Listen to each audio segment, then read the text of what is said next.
The state of the hog racers in Esperanza is just plain, no, ordinary backyard racers. Sa likod lang ng bahay sila actually. Ngayon, dahil dito sa project natin na nag-increase yung awareness nila, no, dahil dito sa may problema natin sa ESF. So, through the effort of ATI, the Department of Agriculture and the Office for Agricultural Services,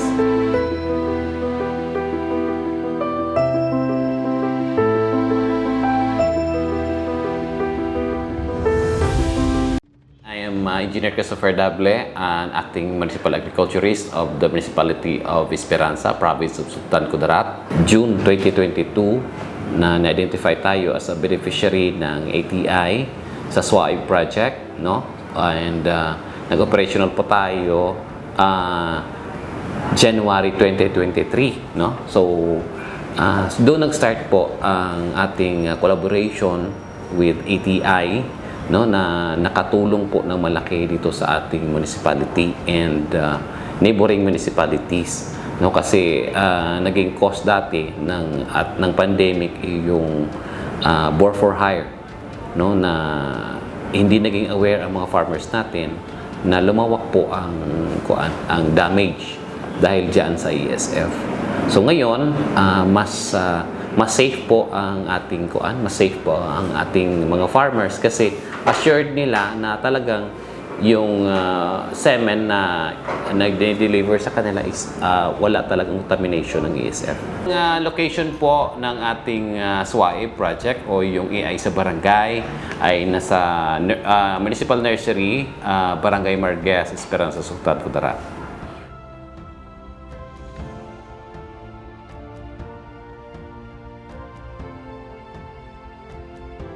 May mga farmers na hesitant, medyo hesitant diyan sa artificial insemination. Pero alam mo naman yung kanila sa farmers natin is to see, is to believe talaga. So after na makita nila yung performance ng ating AI technology na marami at malalaki, uniform ang laki ng mga biik, maganda ang performance, dumadami na po ang pumunta sa amin at mag-avail. So far by 2023, for the whole year, nakastart lang kita, patapos na kasi yung ESF pandemic. Naka-register tayo ng 210, no, na batas na na-produce. Tapos ang naka-avail po is 161 farmers.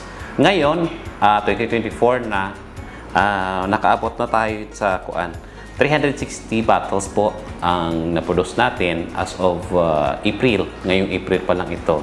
Medyo malaki-laki na and nakaserve po tayo ng 240 farmers.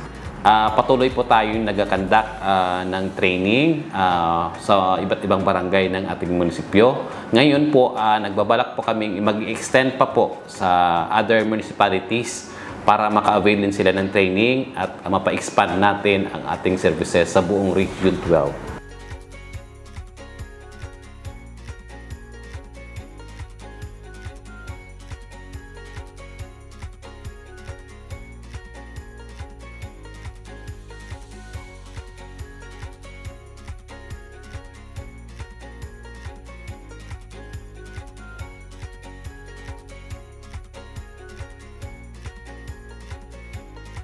Gali si Ray Carian nga nag-aalaga sang 4 ka nayon kag 11 ka patining tungod lang ni sa AI.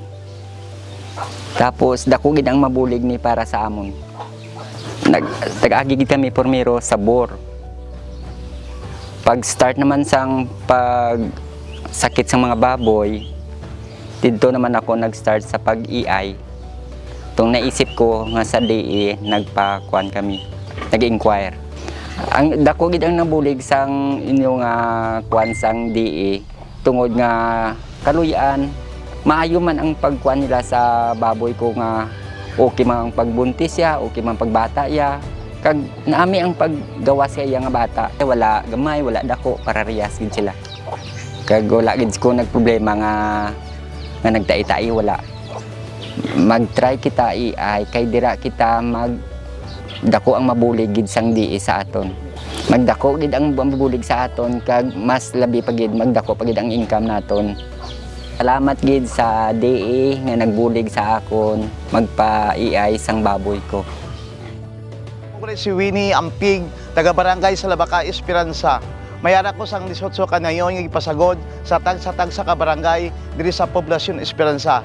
So balang programa bangod sa artificial insemination sang nagi ang sakit nga ASF kag bawal na ang bor nga magsulod sa tag sa kabarangay nga AI lang gamiton. So nag-coordinate ako sa DA, Department of Agriculture, na kung pwede makabakal ako sang similya kag AI na akong sa akong tagsa kanayon nga ako ginapasagod. Yes, dako nga bulig sa katawan, labi na gid sang nagasagod sa akong nga baboy. Bangod ko nga sa AI, dagko ang mga similya, dagko ang mga idik, kag mapresyohan nila sang maayo nga presyo.